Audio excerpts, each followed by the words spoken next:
नमस्कार दोस्तों, मैं हूं वंदना भारती और आप देख रहे हैं कमोडिटी इनसाइट्स। आज है 15 दिसंबर। मूव जो कमोडिटी में एक्सपेक्टेड थी वैसे ही यहाँ पे आई है और कल का दिन यहाँ पे खास हो सकता है क्योंकि धीरे धीरे अब गोल्ड यहाँ पे 43 से $4400 के रेंज में जाने की कोशिश कर रही है कमोडिटी।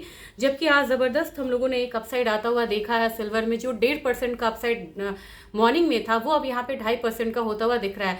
तो अगेन ये कमोडिटी जो है वो एक बारी $65 के करीब जाने की कोशिश कर रही है और हमारा मार्केट जो है ये यहाँ पे 1,34,700 के करीब है, जबकि सिल्वर को देखा जाए तो 1,98,000 के करीब आ रही है, यानी कि फिर से 2 लाख वाले रेंज में आने की कोशिश कर रही है।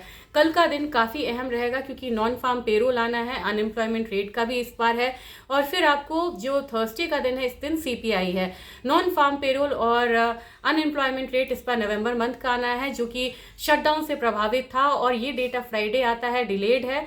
उम्मीद मतलब एक फियर है मार्केट में कि डेटा नेगेटिव आना चाहिए, तो ऐसे में एक सेफ हेवन बाइंग जो है वो रिटर्न यहाँ पे फिर से आ सकती है गोल्ड में। और यही वजह है कि हम लोगों ने डॉलर इंडेक्स में भी एक फॉल आता हुआ देखा है जो कि 98.17 के करीब ट्रेड हो रहा है, यानी कि अभी भी एक प्रेशर जो है वो आता हुआ दिख रहा है। अब यहाँ पे बात करें लेवल्स की तो मुझे लग रहा है कि 135 से 136 यहाँ पे रह सकता है गोल्ड का। सपोर्ट जो है वो आपको ज़्यादा नीचे मतलब नहीं है, 133,500 के करीब है। जबकि सिल्वर में बात की जाए तो 1,92,000 का ही इंपॉर्टेंट सपोर्ट यहाँ पे आता हुआ दिख रहा है। लेकिन मुझे अपडेट देना है आपको नेचुरल गैस पे। नेचुरल गैस में काफ़ी ज़्यादा डाउनफॉल और स्टीप डाउनफॉल जो है वो आया है। अभी भी मार्केट संभलती हुई नहीं दिख रही है, 365 मैंने आपको कहा था, लेकिन यहाँ पे मार्केट जो है अभी वीक ही लग रही है क्योंकि काफ़ी एक मॉडरेट टेम्परेचर जो है वो इंडिया से लेके बाहर तक सेंस किया जा रहा है, जिसकी वजह से डिमांड जो है वो कम होती हुई नजर आई है।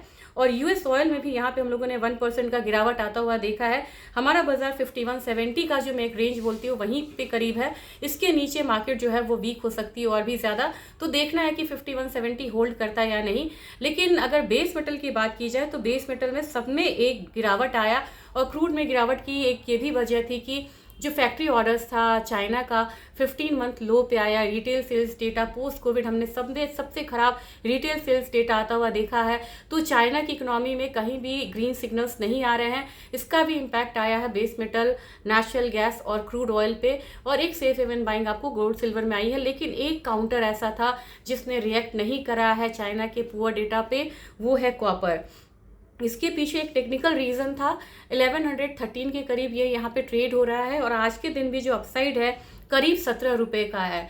इसके पीछे कारण है क्योंकि कॉमिक्स में और बाहर के इसमें जो नेक्स्ट फॉरवर्ड कॉन्ट्रैक्ट है उसमें लोग शिफ्ट हुए हैं क्योंकि ओवरऑल तो इसका जो आउटलुक है वो बढ़िया है और 1150 हम लोग यहाँ पे एक्सपेक्ट कर रहे हैं। तो पहले ही जो रोल ओवर हुआ है फॉरवर्ड कॉन्ट्रैक्ट में, इसकी वजह से यहाँ पे हम लोगों ने कॉपर में एक अपसाइड आता हुआ देखा है जो कि पूरे काउंटर से अलग ट्रेड हुआ। तो ये एक रीज़न था, मैं आपसे शेयर करना चाह रही थी।